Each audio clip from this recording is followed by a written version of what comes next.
हाँ तो देखो बच्चों, तो ये है अपना वर्ब का लेक्चर 2। लेक्चर 1 हमने देख लिया। उसमें हमने क्या पढ़ा था कि वर्ब को कैसे डिवाइड किए थे ऑक्सिलरी वर्ब और मेन वर्ब में। फिर हम ऑक्सिलरी वर्ब को 2 पार्ट में बांटते हैं, प्राइमरी ऑक्सिलरी वर्ब और मॉडल ऑक्सिलरी वर्ब। तो हमने वो सब देख लिया, उसके अंदर पढ़ते क्या है हमने वो सब भी देख लिया। तो उसमें जब हम बांट रहे थे तो आपने देखा होगा कि जब हम वर्ब को बांटे थे तो उसे 2 पार्ट में जो बांटे थे, प्राइमरी ऑक्सिलरी वर्ब और मेन वर्ब। ठीक है, तो अभी हम वो सब को छोड़ देते हैं, अभी हम फिलहाल करते हैं मेन वर्ब को। ठीक है, अभी हम किसको पढ़ेंगे? Main verb. और मेन वर्ब में मैंने बताया था कि हम मेन वर्ब किसे बोलते हैं, जो हमारी मुख्य क्रियाएं हैं। ठीक है, देखो अब तुम पढ़ रहे हो इंग्लिश ग्रामर, तो इसमें ऐसा नहीं है कि यहाँ मैं लिखूंगा मुख्य क्रिया। ठीक है, इसे मेन वर्ब ही बोलना है। ठीक है, क्योंकि अभी हम इंग्लिश ग्रामर पढ़ रहे हैं, हिंदी व्याकरण नहीं पढ़ रहे हैं। ठीक है, जब इंग्लिश ग्रामर पढ़ रहे हैं तो हम इसमें सब कुछ इंग्लिश में ही लिखेंगे, पर टेंशन नहीं लेना है, सब समझोगे तुम। ठीक है, बाद में जब तुम अपना कॉपी खोलोगे तो तुम्हें सब समझ में आएगा एक एक कि लिखा क्या है मैंने। ठीक है, तो इसमें टेंशन नहीं लेना है कि मैं हिंदी मीडियम से हूँ, मुझे इंग्लिश कुछ नहीं आता। बस गौर से सुनो, इसे क्या पढ़ते हैं? मेन वर्ब पढ़ते हैं। ठीक है, बहुत सारे होंगे जिसे इंग्लिश पढ़ना नहीं आता होगा ठीक से, पर कोशिश करो ठीक से समझो इसे, मतलब और ध्यान में रखो, याद करने का कोशिश करो कुछ चीज़ें, जिससे कि आराम से पढ़ने भी सीख जाओगे धीरे धीरे। ठीक है, तो देखते हैं मेन वर्ब है। अब मेन वर्ब में मैंने क्या बोला कि हम क्या किसे पढ़ते हैं? मुख्य क्रिया को। मुख्य क्रिया क्या होता है? वो वर्ब हम इसमें पढ़ेंगे जिससे कि कुछ एक्शन का होने का पता चलता है, कुछ काम का होने का पता चलता है। ठीक है, तो चलो देखते हैं। और तुमने अभी तक सुने होंगे कि मेन वर्ब के फॉर्म्स होते हैं V1, V2, V3, V4 और V5। सब सुन रखे हैं? सब में से सब सारे नहीं सुन रखे होंगे ये बात कि वर्ब के 5 फॉर्म होते हैं, V1, V2, V3, V4, V5। अच्छा बताओ, जब ये वर्ब के 5 फॉर्म हैं यानी कि रूप हैं, तो वर्ब भी तो कुछ होता होगा, है ना? वर्ब भी कुछ ना कुछ तो होता होगा। तो देखो, वर्ब के कितने रूप होते हैं? 5 रूप होते हैं, V1, V2, V3, V4, V5। और इनमें से सारे के अपने अपने नाम हैं। जैसे कि जब हम पढ़ते हैं तो देखो ये क्या हुआ, एक्चुअली हम ये बांट रहे हैं मेन वर्ब के फॉर्म्स को कितने रूप में? 5 रूप में। कितने रूप में? 5 रूप में। ठीक है, ये क्या है? हमारा मेन वर्ब। लेकिन देखो, वर्ब का जो मेन फॉर्म होता है उसे हम कहते हैं base form of the verb. उसे शॉर्ट में लिखते हैं VBF। ठीक है, यानी base form of the verb. ठीक है, base form of the verb. इसी बेस फॉर्म से हम सारे V1, V2, V3, V4, V5 रूप को बनाते हैं। ठीक है, लेकिन अब हम 5 फॉर्म ही क्यों पढ़ते हैं? क्योंकि base form of the verb और V1 जो है ज़्यादातर वर्ब में सेम ही होता है। बस दो चार ऐसे, एक दो ऐसे वर्ब हैं जिसमें थोड़े से फ़र्क आते हैं। इसका सबसे बड़ा एग्जाम्पल है बी। ठीक है, बी जो है वो उसका बहुत बड़ा एग्जाम्पल है। ठीक है, तो अभी फ़िलहाल हम उसे रहने देते हैं। तो यहाँ हम पढ़ेंगे कि बेस फॉर्म से ही बनाते हैं। बस इतना समझ लो कि बेस फॉर्म होता है एक मुख्य, जो कि V1 के जैसा ही होता है, इसीलिए हम V1 को ही क्या मानते हैं? बेस फॉर्म मानते हैं। और V1 से ही, जैसे कि देखो, जब V2 बनाना होता है ज़्यादातर में क्या करते हैं? ईडी लगा देते हैं। V3 में भी ज़्यादातर में ईडी लगा होता है। V4 में V1 प्लस ING लग जाता है, ING आके जुड़ जाता है। और V5 में S या ES जुड़ जाता है। पर इसके लिए भी कुछ नियम है, हर किसी में ईडी नहीं लगा सकते। ठीक है, और हर में सिर्फ ING नहीं लगाया जाता है बिफोर बनाने के लिए। कुछ में पढ़ोगे कि ई को हटा के ING लगाया जाता है, ये सब होता है। और फिर S या ES लगाने के जो नियम होते हैं वो हम पढ़ेंगे आगे। ठीक है, तो बस अभी समझना इतना है कि V1 जो है, V1 जो होता है ये बेस फॉर्म के समान होता है। ज़्यादातर वर्ब में क्या होता है? V1 और बेस फॉर्म समान होता है, इसीलिए हम V1 से ही सब में कुछ ना कुछ जोड़ के क्या करते हैं? पांचों रूप तैयार कर लेते हैं। ठीक है, तो V1 बेस फॉर्म एक ही बात है। ठीक है, बस कुछ वर्ब में ये अंतर होता है, वो ध्यान रखना है, वो बाद में अब देखा जाएगा। ठीक है, अभी उतना ज़रूरी भी नहीं है, पर अब इतना बस ध्यान रखो कि V1 जो है बेस फॉर्म एक ही बात है। ठीक है, अब देखो V1 का जो, अब हम मैंने क्या बोला कि 5 जो मेन वर्ब के जो 5 फॉर्म है, 5 रूप हैं, इसके सारे के अपने अपने नाम हैं। ठीक है, जिसकी V1 को बोलते हैं हम, ये तो सिंपल है, V1 है तो इसको क्या बोलेंगे? First FORM form of the verb. क्या बोलेंगे इसे? First form of the verb, यानी वर्ब का पहला रूप। और जो V2 होता है, इसे इसका नाम क्या होता है? Past form. Past form of the verb, ठीक है, past form of the verb, FOR है यहाँ पे, FORM, ठीक है, फॉर्म ऑफ द वर्ब। उसके बाद अगर हम जाते हैं V3 के पास, तो इसे हम बोलते हैं पास्ट पार्टिसिपल, पास्ट PARTICIPLE। मैं बोल के स्पेलिंग इसलिए लिख देता हूँ ताकि, क्योंकि यहाँ दिखता नहीं है ठीक से कुछ कुछ चीज़ें, तो वो तुम ठीक से लिख पाओ, ठीक है। Past participle form of the verb, ठीक है, इसको क्या बोलते हैं, past participle form of the verb. V3 को बोलते हैं, V2 को क्या बोलते हैं, पास्ट फॉर्म, और V3 को पास्ट पार्टिसिपल फॉर्म, ठीक है। और V4 को क्या बोलते हैं, V4 को बोलते हैं PRESENT, present, PARTICIPLE, participle form of the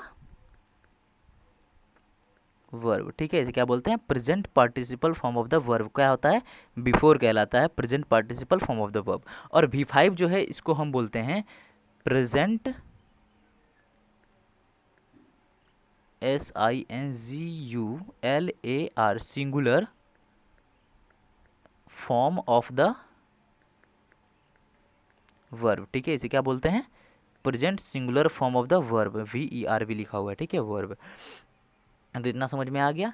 तो देखो यहाँ पे एक बात गौर करने लायक है कि मैंने इसे क्या लिखाया है, सिंगुलर लिखा है, ठीक है। और यहाँ बस एक मेन चीज़ तुम सीख लो कि जब वर्ब के फर्स्ट फॉर्म में V1 में S या ES को जोड़ दिया जाता है तो ये बन जाता है V5। और ये V5 जो है इसे हम बोलते हैं सिंगुलर। V5 क्या होता है, सिंगुलर होता है। जैसे कि मान लो प्ले है, इससे बना दिए हम PLAYS, S जोड़ दिए, प्लेज, ठीक है। तो ये प्ले जो है ना वर्ब का पहला रूप, इसे हम प्लूरल बोलते हैं, प्लूरल बोलते हैं। और V5 जो है इसे हम सिंगुलर बोलते हैं। अच्छा, अब तुम्हें लग रहा होगा सर हमने तो पढ़ रखा है जिसमें S या ES लगता है वो प्लूरल बन जाता है।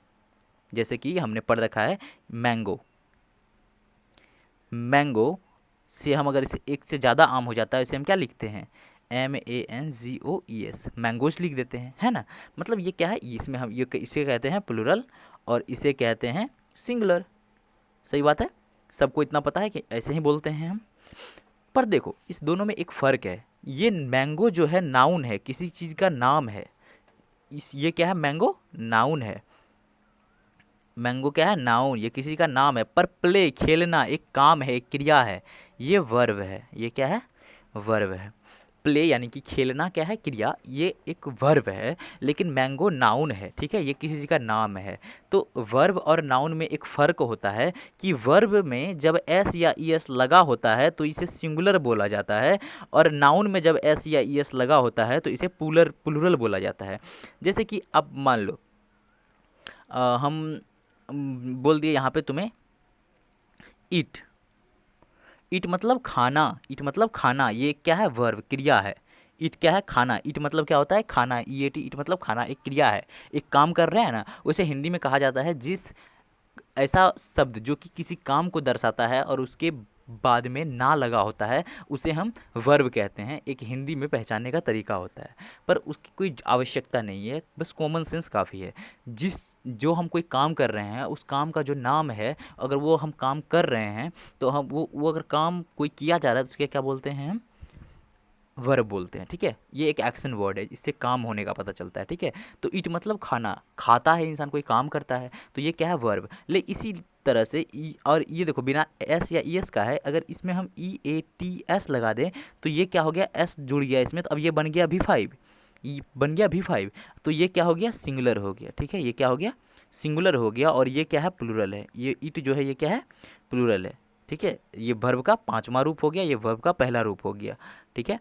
और ये पांचवा रूप क्या हो गया, सिंगुलर। और अगर हम नाउन में देख ले, अगर हम लिखें बुक, BOOK, बुक, बुक कहने से क्या पता चलता है, एक किताब है, बुक का मतलब एक किताब, तो ये हो गया सिंगुलर, क्योंकि ये क्या है, बुक क्या हो गया यहाँ पे, ये नाउन है, ठीक है। लेकिन ईट क्या है, वर्ब है, ईट क्या है, वर्ब, बुक क्या है, नाउन। अगर नाउन में S या ES जोड़ दिया जाए तो बुक्स हो जाता है, मतलब किताबें, एक से ज़्यादा किताब हो गया, ठीक है। तो ये हो गया प्लूरल। तो समझ में आ गया यहाँ पे क्या सीखने के लिए मिला।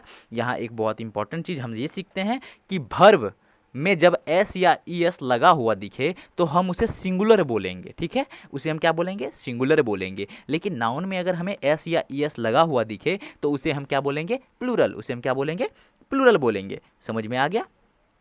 हाँ, कि वर्ब में अगर एस या ई एस हमें लगा हुआ दिखता है तो हम उसे क्या बोलते हैं, सिंगुलर बोलते हैं। और नाउन में अगर हमें एस या ई एस लगा हुआ दिखता है तो हम उसे प्लूरल बोलते हैं। मतलब बिना एस या ई एस का वर्ब क्या है, पहला फॉर्म जो है वर्ब का वो क्या है, प्लूरल है। और बिना एस या ई एस का नाउन जो होता है वो क्या होता है, सिंगुलर होता है। जैसे कि यहाँ देखो PLAY, प्ले, प्ले में क्या है, एस या ई एस नहीं लगा हुआ है, तो ये क्या हो गया, सिंगुलर। ये क्या हो गया, नहीं, यहाँ ये वर्ब है तो ये हो गया प्लूरल, ठीक है। लेकिन वहीं वर्ब यहाँ पे मैंगो देखो, मैंगो में एस या ई एस नहीं लगा हुआ है पर ये है नाउन, तो ये हो गया सिंगुलर। समझ में आ गया बात। इसे नहीं आया समझ में तो 2-3 बार इस वीडियो को फिर से सुनो, इतना सा पार्ट, फिर तुम्हें अच्छे से क्लियर हो जाएगा, ठीक है। और समझने का कोशिश करो इसे, ठीक है। बस इतना ही यहाँ पे इंपॉर्टेंट बात था, इसे हम सीख गए और हम इसे अभी हम कर रहे हैं डिलीट।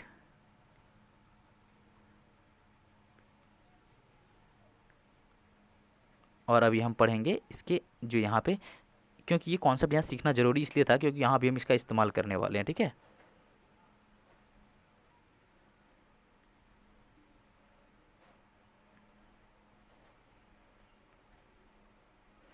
ठीक है, इतना मेरा क्लियर हो गया। अब हम देखते हैं।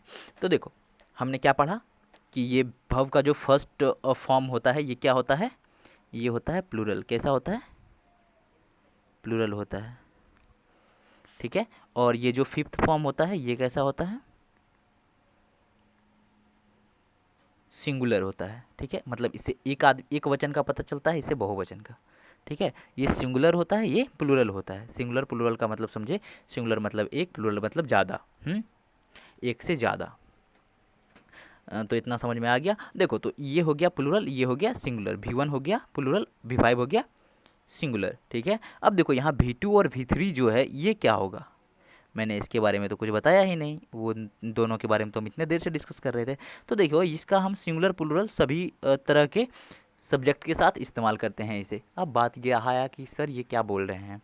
देखो एक ग्रामर में नियम होता है कि सिंगुलर सब्जेक्ट है तो उसके साथ इस्तेमाल करेंगे सिंगुलर वर्ब, ठीक है। ये कुछ ज़्यादा ऊपर हो रहा है अभी फ़िलहाल तुम्हारे लिए, अभी इतना रहने दो, ठीक है। तो बस ये देखो इसका सिंगुलर और प्लूरल ये दोनों के तौर पे इस्तेमाल होता है, V2 V3 और V4, ठीक है। तो अब जैसे कि हम अभी यहाँ देखेंगे एक एग्जाम्पल, इसका क्या देखेंगे, इसका एक एग्जाम्पल देखेंगे। जैसे कि तुमने जोक सुना होगा, जोक कहते हैं ना, जोक मार रहा है, जोक। इसका V2 जो होता है ये होता है जुक, V3 जो होता है वो होता है JOKEN लिखते हैं इसे, ठीक है, जुकेन। और जोकेन। और V4 होता है जोकिंग, ठीक है। और V4 देख लिया, V5 होता है जोक्स। क्या समझे, जैसे देखो यहाँ पे ओ है, ए नहीं, ठीक है। ये जोक, जुक, जोकेन, जोकिंग, जोक्स। तो ये बताओ ये क्या है, सिंगुलर, एस लगा हुआ है, सिंगुलर। और ये सिंगुलर एस लगने के बावजूद क्यों है, क्योंकि ये वर्ब है। और ये क्या है, प्लूरल। और ये तीनों दोनों के रूप में काम आएगा, दोनों तरह के सब्जेक्ट के साथ काम आएगा, ठीक है। तो इतना सा बस ध्यान रखो कि V1 प्लूरल होता है, V5 सिंगुलर होता है, ठीक है। और बाकी का काम धीरे धीरे खुद ब खुद हो जाएगा, जितना बता रहे हैं इसको ठीक से याद करो, ठीक है। तो यहाँ पे देखो ये 5 फॉर्म हमने वर्ब के पढ़ लिए, एक वर्ब हमने देखा यहाँ पे, ठीक है। अगर कोई और भी वर्ब देखना है तो जैसे कि हम देख सकते हैं मूव, मूव करना। मूव करने का अर्थ पता है क्या होता है, मूव करने का मतलब कितनों को पता है कि मूव का मतलब क्या होता है, वो होता है ना हिलना डुलना जो होता है, ऐसे वैसे कहीं जा रहा है तो मूव करना कहते हैं उसको, ठीक है। Move, moved, moved, moving, moves, ठीक है।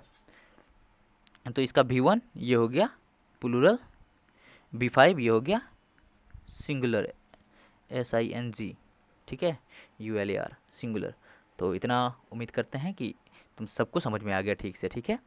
और ये तीनों क्या है, दोनों रूप में काम आता है। V1 मतलब ये सिंगुलर भी है प्लूरल भी है, कोई दिक्कत नहीं है। बस याद रखना है V1 प्लूरल होता है और V5 सिंगुलर होता है। ये बात पे मैं बहुत ज़्यादा एम्फेसाइज कर रहा हूँ, मतलब जोर डाल रहा हूँ, तो इसे ध्यान में रखना बहुत ज़रूरी है इसका मतलब, ठीक है। तो लेक्चर 2 में बस हम इतने ही पढ़ेंगे, और आज के लिए तुम्हारा काम क्या रहा, इन सारे के नाम याद करना, ठीक है। V1 को present first form of the verb बोलते हैं, V2 को past form of the verb बोलते हैं, V3 को past participle form of the verb बोलते हैं, V4 को present participle form of the verb बोलते हैं, V5 को present singular form of the verb बोलते हैं, ठीक है। तो देखो यहाँ पे V4 को कोई कोई V1 प्लस ING फॉर्म भी बोलता है, ठीक है। V1 प्लस ING फॉर्म भी बोलता है V4 को, और V5 को कोई कोई V1 प्लस S या ES फॉर्म भी बोलता है, V1 प्लस S या ES फॉर्म भी बोलता है किसको, V5 को, ठीक है। क्योंकि यहाँ देखो मूव है, इसमें देखो S जोड़ दिया गया है, जोक है, इसमें देखो S जोड़ दिया गया है, और कुछ ऐसे भी होते हैं जिसके बाद हम ES जोड़ते हैं, तो SEIS फॉर्म इसीलिए बोल दिया जाता है क्योंकि V1 के साथ बस SEIS जोड़ दिया गया है, ठीक है। और यहाँ देखो जोक है, यहाँ पे ING आ गया, बस ई को हटा दिया गया है।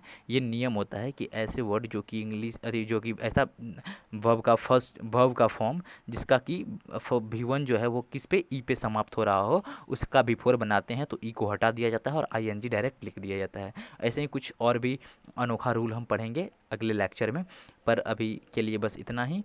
और समझ में आ गया कि इसको V1 प्लस ING क्यों बोलते हैं, क्योंकि V1 में ING जोड़ दिया जाता है।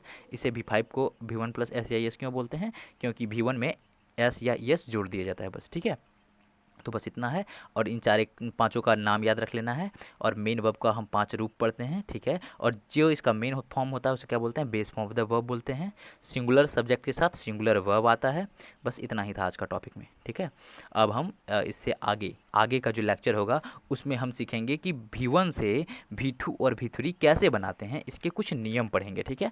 उसके बाद जो आएगा फिर हम उसमें V4 बनाने का सीख लेंगे नियम, फिर हम V5 बनाने के नियम सीखेंगे। क्योंकि सब जैसे कि यहाँ पे आप देख रहे हो ना, मूव का बना दिया मूव्ड, मूव्ड, मूविंग, मूव्स, इसको बहुत रट रट के याद करना पड़ता है।